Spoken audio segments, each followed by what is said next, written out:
Demonology, Ralph Waldo Emerson. The name. Demonology covers dreams, omens, coincidences, luck, sortilege, magic, and other experiences which shun rather than court inquiry, and deserve notice chiefly because every man has usually in a lifetime 2 or 3 hints in this kind which are specially impressive to him. They also shed light on our structure. The witchcraft of sleep divides with truth the empire of our lives. This soft enchantress visits 2 children lying locked in each other's arms and carries them asunder by wide spaces of land and sea and wide intervals of time. There lies a sleeping city, god of dreams. What an unreal and fantastic world is going on below, within the sweep of yon encircling wall. How many a large creation of the night, wide wilderness and mountain, rock and sea, peopled with busy, transitory groups, finds room to rise and never feels the crowd. 'Tis superfluous to think of the dreams of multitudes. The astonishment remains that one should dream, that we should resign so quietly this deifying reason and become the theatre of delirious shows wherein time, space, persons, cities, animals should dance before us in merry and mad confusion. A delicate creation outdoing the prime and flower of actual nature, antic comedy alternating with horrid pictures. Sometimes the forgotten companions of childhood reappear.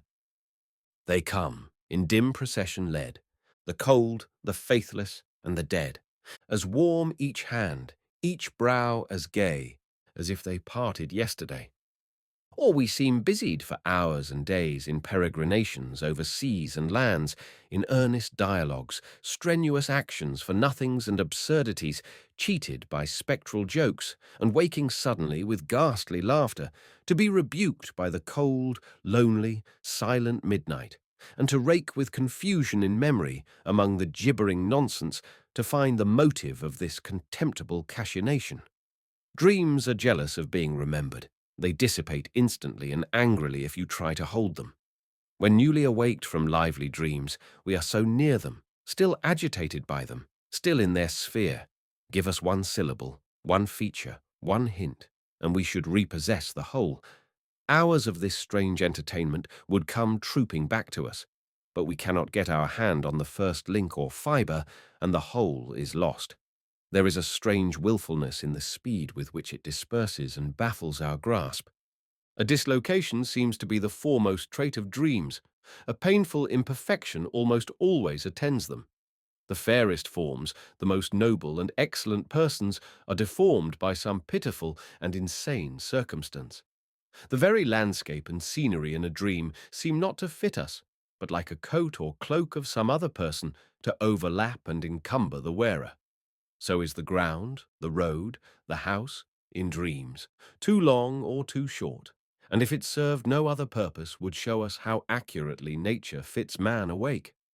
There is one memory of waking, and another of sleep. In our dreams the same scenes and fancies are many times associated, and that too, it would seem, for years. In sleep one shall travel certain roads in stagecoaches or gigs, which he recognizes as familiar, and has dreamed that ride a dozen times, or shall walk alone in familiar fields and meadows, which road or which meadow in waking hours he never looked upon. This feature of dreams deserves the more attention from its singular resemblance to that obscure yet startling experience which almost every person confesses in daylight. That particular passages of conversation and action have occurred to him in the same order before, whether dreaming or waking. A suspicion that they have been with precisely these persons in precisely this room, and heard precisely this dialogue. At some former hour, they know not when. Animals have been called the dreams of nature. Perhaps for a conception of their consciousness, we may go to our own dreams. In a dream we have the instinctive obedience, the same torpidity of the highest power, the same unsurprised assent to the monstrous as these metamorphosed men exhibit.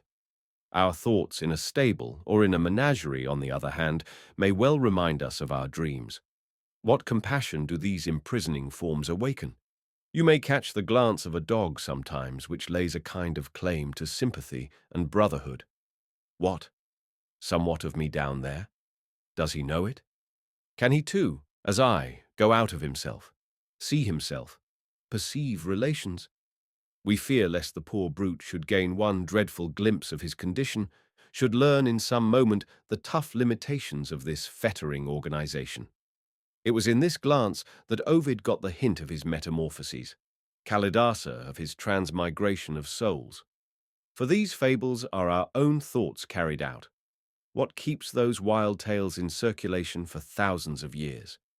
What but the wild fact to which they suggest some approximation of theory? Nor is the fact quite solitary, for in varieties of our own species where organization seems to predominate over the genius of man, in Kalmuk or Malay or Flathead Indian, we are sometimes pained by the same feeling, and sometimes, too, the sharp-witted, prosperous white man awakens it.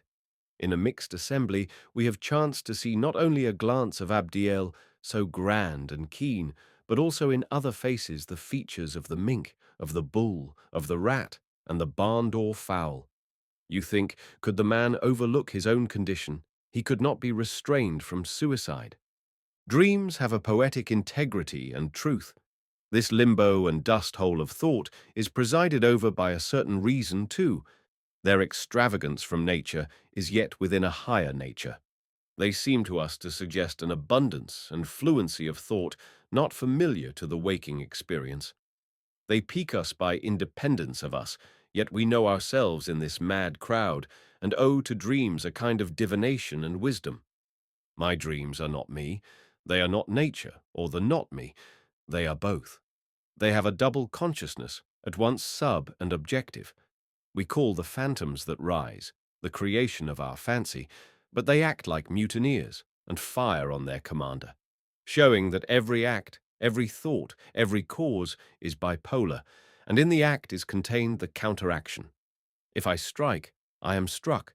If I chase, I am pursued. Wise and sometimes terrible hints shall in them be thrown to the man out of a quite unknown intelligence.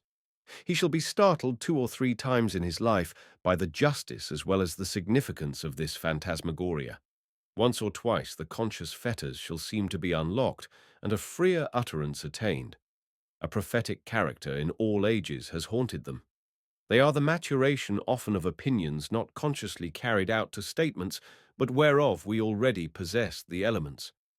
Thus, when awake, I know the character of Rupert, but do not think what he may do.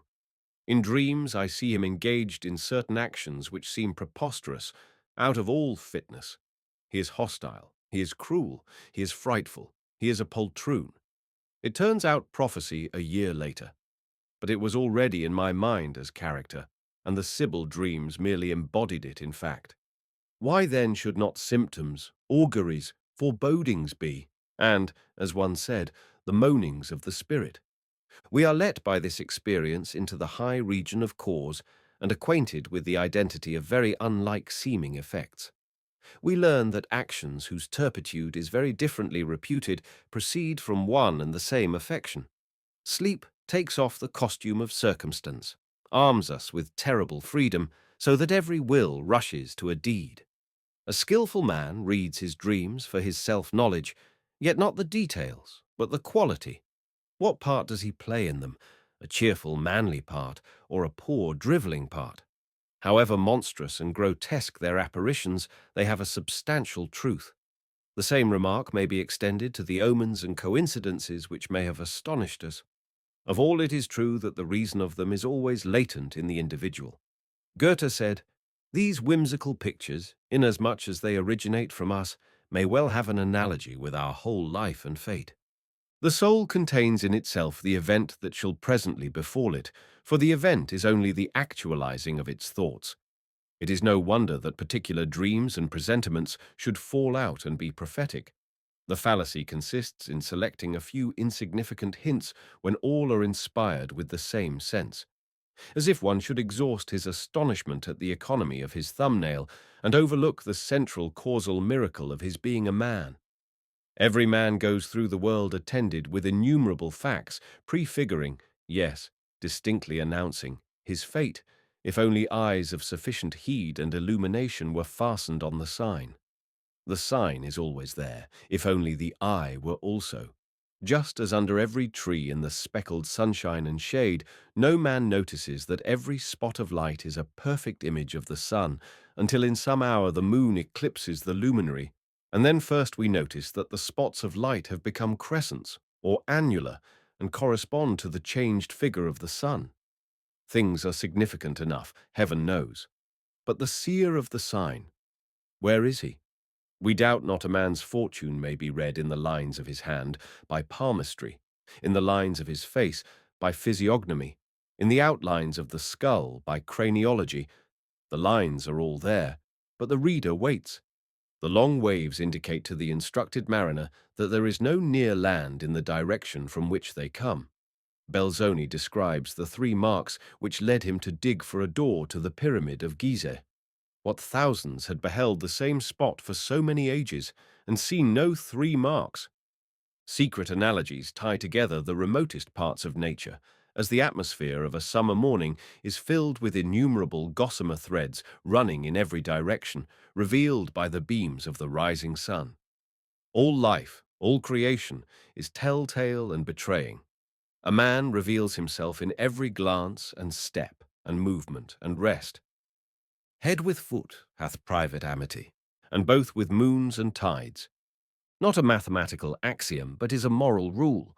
The jest and byword to an intelligent ear extends its meaning to the soul and to all time. Indeed, all productions of man are so anthropomorphous that not possibly can he invent any fable that shall not have a deep moral and be true in senses, and to an extent never intended by the inventor. Thus all the bravest tales of Homer and the poets, modern philosophers can explain with profound judgment of law and state and ethics. Lucian has an idle tale that Pancrates, journeying from Memphis to Copus and wanting a servant, took a door bar and pronounced over it magical words, and it stood up and brought him water and turned a spit and carried bundles, doing all the work of a slave. What is this but a prophecy of the progress of art? For Pancrates, write Watt or Fulton, and for magical words write steam. And do they not make an iron bar and 6 wheels do the work, not of one, but of 1,000 skillful mechanics? Nature, said Swedenborg, makes almost as much demand on our faith as miracles do, and I find nothing in fables more astonishing than my experience in every hour. One moment of a man's life is a fact so stupendous as to take the lustre out of all fiction. The lovers of marvels, of what we call the occult and unproved sciences, of mesmerism, of astrology, of coincidences, of intercourse, by writing or by rapping or by painting, with departed spirits, need not reproach us with incredulity because we are slow to accept their statement. It is not the incredibility of the fact, but a certain want of harmony between the action and the agents. We are used to vaster wonders than these that are alleged. In the hands of poets, of devout and simple minds, nothing in the line of their character and genius would surprise us. But we should look for the style of the great artist in it, look for completeness and harmony. Nature never works like a conjurer to surprise, rarely by shocks, but by infinite graduation, so that we live embosomed in sounds we do not hear, scents we do not smell, spectacles we see not, and by innumerable impressions so softly laid on that, though important, we do not discover them until our attention is called to them. For Spiritism, it shows that no man almost is fit to give evidence. Then I say to the amiable and sincere among them, these matters are quite too important than that I can rest them on any legends. If I have no facts, as you allege, I can very well wait for them. I am content and occupied with such miracles as I know, such as my eyes and ears daily show me, such as humanity and astronomy. If any others are important to me, they will certainly be shown to me.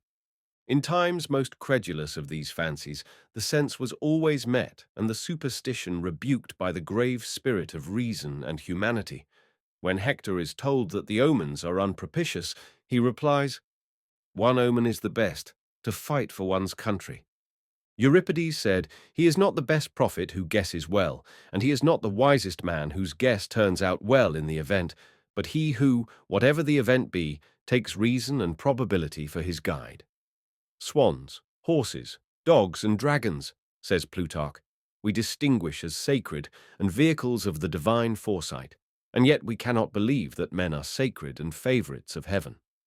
The poor shipmaster discovered a sound theology when in the storm at sea he made his prayer to Neptune, O God, thou mayst save me if thou wilt, and if thou wilt, thou mayst destroy me, but however, I will hold my rudder true. Let me add one more example of the same good sense in a story quoted out of Hecataeus of Abdera. As I was once travelling by the Red Sea, there was one among the horsemen that attended us named Masolum, a brave and strong man, and according to the testimony of all the Greeks and barbarians, a very skillful archer. Now while the whole multitude was on the way, an augur called out to them to stand still, and this man inquired the reason of their halting. The augur showed him a bird, and told him, if that bird remained where he was, it would be better for them all to remain. If he flew on, they might proceed, but if he flew back, they must return. The Jew said nothing, but bent his bow and shot the bird to the ground. This act offended the augur and some others, and they began to utter imprecations against the Jew. But he replied, Wherefore? Why are you so foolish as to take care of this unfortunate bird? How could this fowl give us any wise directions respecting our journey when he could not save his own life? Had he known anything of futurity, he would not have come here to be killed by the arrow of Masolum the Jew. It is not the tendency of our times to ascribe importance to whimsical pictures of sleep or to omens, but the faith in peculiar and alien power takes another form in the modern mind, much more resembling the ancient doctrine of the guardian genius. The belief that particular individuals are attended by a good fortune which makes them desirable associates in any enterprise of uncertain success exists not only among those who take part in political and military projects, but influences all joint action of commerce and affairs, and a corresponding assurance in the individuals so distinguished meets and justifies the expectation of others by a boundless self-trust.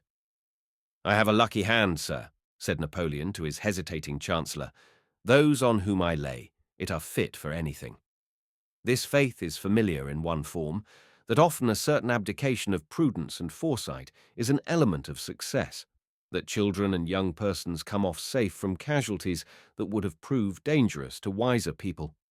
We do not think the young will be forsaken, but he is fast approaching the age when the sub-miraculous external protection and leading are withdrawn, and he is committed to his own care. The young man takes a leap in the dark and alights safe. As he comes into manhood, he remembers passages and persons that seem, as he looks at them now, to have been supernaturally deprived of injurious influence on him. His eyes were holden that he could not see, but he learns that such risks he may no longer run. He observes, with pain, not that he incurs mishaps here and there, but that his genius, whose invisible benevolence was tower and shield to him, is no longer present and active. In the popular belief, ghosts are a selecting tribe, avoiding millions, speaking to one. In our traditions, fairies, angels, and saints show the like favoritism. So do the agents and the means of magic, as sorcerers and amulets. This faith in a doting power, so easily sliding into the current belief everywhere, and, in the particular of lucky days and fortunate persons, as frequent in America today as the faith in incantations and philters was in old Rome, or the wholesome potency of the sign of the cross in modern Rome, this supposed power runs athwart the recognized agencies, natural and moral, which science and religion explore. Heeded though it be in many actions and partnerships, it is not the power to which we build churches, or make liturgies and prayers, or which we regard in passing laws, or found college professorships to expound. Goethe has said in his autobiography what is much to the purpose. I believed that I discovered in nature, animate and inanimate, intelligent and brute, somewhat which manifested itself only in contradiction, and therefore could not be grasped by a conception, much less by a word. It was not godlike, since it seemed unreasonable, not human, since it had no understanding, not devilish, since it was beneficent, not angelic, since it is often a marplot. It resembled chance, since it showed no sequel. It resembled providence, since it pointed at connection. All which limits us seemed permeable to that. It seemed to deal at pleasure with the necessary elements of our constitution. It shortened time and extended space. Only in the impossible it seemed to delight, and the possible to repel with contempt. This, which seemed to insert itself between all other things, to sever them, to bind them, I named the demoniacal after the example of the ancients and of those who had observed the like. Although every demoniacal property can manifest itself in the corporeal and incorporeal, yes, in beasts too, in a remarkable manner, yet it stands specially in wonderful relations with men and forms in the moral world, though not an antagonist, yet a transverse element, so that the former may be called the warp, the latter the woof. For the phenomena which hence originate there are countless names, since all philosophies and religions have attempted in prose or in poetry to solve this riddle and to settle the thing once for all, as indeed they may be allowed to do. But this demonic element appears most fruitful when it shows itself as the determining characteristic in an individual. In the course of my life, I have been able to observe several such, some near, some farther off. They are not always superior persons, either in mind or in talent. They seldom recommend themselves through goodness of heart. But a monstrous force goes out from them, and they exert an incredible power over all creatures and even over the elements. Who shall say how far such an influence may extend? All united moral powers avail nothing against them. In vain do the clear-headed part of mankind discredit them as deceivers or deceived. The mass is attracted. Seldom or never do they meet their match among their contemporaries. They are not to be conquered save by the universe itself, against which they have taken up arms. Out of such experiences doubtless arose the strange, monstrous proverb, "Nobody against God but God." It would be easy in the political history of every time to furnish examples of this irregular success. Men having a force which without virtue, without shining talent, yet makes them prevailing. No equal appears in the field against them. A power goes out from them which draws all men and events to favor them. The crimes they commit, the exposures which follow, and which would ruin any other man, are strangely overlooked, or do more strangely turn to their account. I set down these things as I find them, but however poetic these twilights of thought, I like daylight, and I find somewhat wilful some play at blindman's buff, when men, as wise as Goethe, talk mysteriously of the demonological. The insinuation is that the known eternal laws of morals and matter are sometimes corrupted or evaded by this gypsy principle, which chooses favourites and works in the dark for their behoof, as if the laws of the Father of the universe were sometimes balked and eluded by a meddlesome aunt of the universe for her pets. You will observe that this extends the popular idea of success to the very gods, that they foster a success to you which is not a success to all, that fortunate men, fortunate youths exist, whose good is not virtue or the public good, but a private good, robbed from the rest. It is a midsummer madness, corrupting all who hold the tenet. The demonologic is only a fine name for egotism, an exaggeration, namely, of the individual whom it is nature's settled purpose to postpone. There is one world common to all who are awake, but each sleeper betakes himself to one of his own. Dreams retain the infirmities of our character. The good genius may be there or not, our evil genius is sure to stay. The ego partial makes the dream, the ego total the interpretation. Life is also a dream on the same terms. The history of man is a series of conspiracies to win from nature some advantage without paying for it. It is curious to see what grand powers we have a hint of and are mad to grasp, yet how slow heaven is to trust us with such edge tools. All that frees talent without increasing self-command is noxious. Thus the fabled ring of Geigs, making the wearer invisible, which is represented in modern fable by the telescope as used by Schlemiel, is simply mischievous. A new or private language, used to serve only low or political purposes. The transfusion of the blood, the steam battery, so fatal as to put an end to war by the threat of universal murder, the desired discovery of the guided balloon, are of this kind. Tramps are troublesome enough in the city and in the highways, but tramps flying through the air and descending on the lonely traveller or the lonely farmer's house, or the bank messenger in the country can well be spared. Men are not fit to be trusted with these talismans. Before we acquire great power, we must acquire wisdom to use it well. Animal magnetism inspires the prudent and moral with a certain terror. So the divination of contingent events and the alleged second sight of the pseudo-spiritualists. There are many things of which a wise man might wish to be ignorant, and these are such. Shun them as you would the secrets of the undertaker and the butcher. The best are never demoniacal or magnetic. Leave this limbo to the prince of the power of the air. The lowest angel is better. It is the height of the animal, below the region of the divine. Power as such is not known to the angels. Great men feel that they are so by sacrificing their selfishness and falling back on what is humane, in renouncing family, clan, country, and each exclusive and local connection to beat with the pulse and breathe with the lungs of nations. A Highland chief, an Indian sachem, or a feudal baron may fancy that the mountains and lakes were made specially for him Donald or him Tecumseh, that the one question for history is the pedigree of his house, and future ages will be busy with his renown, that he has a guardian angel, that he is not in the role of common men but obeys a high family destiny. When he acts, unheard of success evinces the presence of rare agents.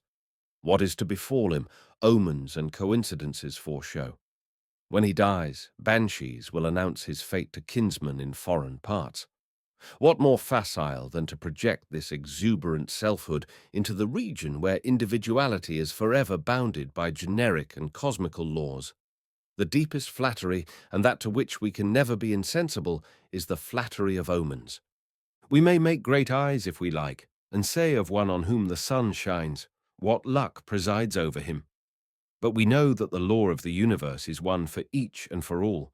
There is as precise and as describable a reason for every fact occurring to him as for any occurring to any man. Every fact in which the moral elements intermingle is not the less under the dominion of fatal law. Lord Bacon uncovers the magic when he says, "Manifest virtues procure reputation, occult ones, fortune." Thus the so-called fortunate man is one who, though not gifted to speak when the people listen, or to act with grace or with understanding to great ends, yet is one who, in actions of a low or common pitch, relies on his instincts and simply does not act where he should not, but waits his time, and without effort acts when the need is. If to this you add a fitness to the society around him, you have the elements of fortune, so that in a particular circle and knot of affairs he is not so much his own man as the hand of nature and time. Just as his eye and hand work exactly together, and to hit the mark with a stone he has only to fasten his eye firmly on the mark and his arm will swing true. So the main ambition and genius being bestowed in one direction, the lesser spirits and involuntary aids within his sphere will follow. The fault of most men is that they are busybodies, do not wait the simple movement of the soul, but interfere and thwart the instructions of their own minds. Coincidences, dreams, animal magnetism, omens, sacred lots have great interest for some minds. They run into this twilight and say, "There's more than is dreamed of in your philosophy." Certainly these facts are interesting and deserve to be considered, but they are entitled only to a share of attention, and not a large share. Nil magnificum, nil generosum sapit. Let their value as exclusive subjects of attention be judged of by the infallible test of the state of mind in which much notice of them leaves us. Read a page of Cudworth or of Bacon, and we are exhilarated and armed to manly duties. Read Demonology or Colquhoun's Report, and we are bewildered and perhaps a little besmirched. We grope. They who love them say they are to reveal to us a world of unknown, unsuspected truths. But suppose a diligent collection and study of these occult facts were made. They are merely physiological, semi-medical, related to the machinery of man, opening to our curiosity how we live, and no aid on the superior problems why we live and what we do. While the dilettanti have been prying into the humours and muscles of the eye, simple men will have helped themselves and the world by using their eyes. And this is not the least remarkable fact which the adepts have developed. Men who had never wondered at anything, who had thought it the most natural thing in the world that they should exist in this orderly and replenished world, have been unable to suppress their amazement at the disclosures of the somnambulist. The peculiarity of the history of animal magnetism is that it drew in as inquirers and students a class of persons never on any other occasion known as students and inquirers. Of course, the inquiry is pursued on low principles. Animal magnetism peeps. It becomes, in such hands, a black art. The uses of the thing, the commodity, the power, at once come to mind and direct the course of inquiry. It seemed to open again that door which was open to the imagination of childhood, of magicians and fairies and lamps of Aladdin, the travelling cloak, the shoes of swiftness, and the sword of sharpness, that were to satisfy the uttermost wish of the senses without danger or a drop of sweat. But as nature can never be outwitted, as in the universe no man was ever known to get a cent's worth without paying in some form or other. The cent, so this prodigious promiser, ends always and always will, as sorcery and alchemy have done before, in very small and smoky performance. Mesmerism is high life below stairs, Momus playing Jove in the kitchens of Olympus. 'Tis a low curiosity or lust of structure, and is separated by celestial diameters from the love of spiritual truths. It is wholly a false view to couple these things in any manner with the religious nature and sentiment, and a most dangerous superstition to raise them to the lofty place of motives and sanctions. This is to prefer halos and rainbows to the sun and moon. These adepts have mistaken flatulency for inspiration.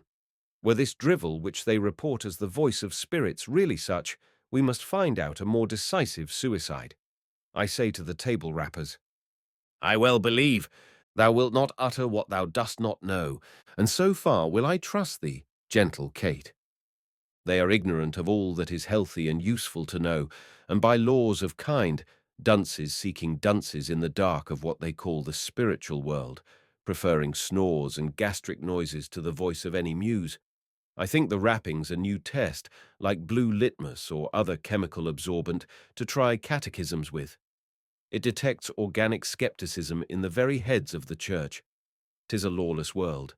We have left the geometry, the compensation, and the conscience of the daily world, and come into the realm or chaos of chance and pretty or ugly confusion.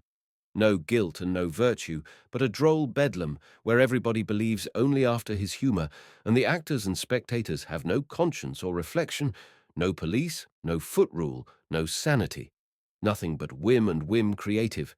Meantime, far be from me the impatience which cannot brook the supernatural, the vast, far be from me the lust of explaining away all which appeals to the imagination and the great presentiments which haunt us.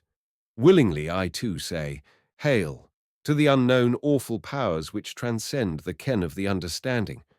And the attraction which this topic has had for me, and which induces me to unfold its parts before you, is precisely because I think the numberless forms in which this superstition has reappeared in every time and every people indicates the inextinguishableness of wonder in man, betrays his conviction that behind all your explanations is a vast and potent and living nature, inexhaustible and sublime, which you cannot explain.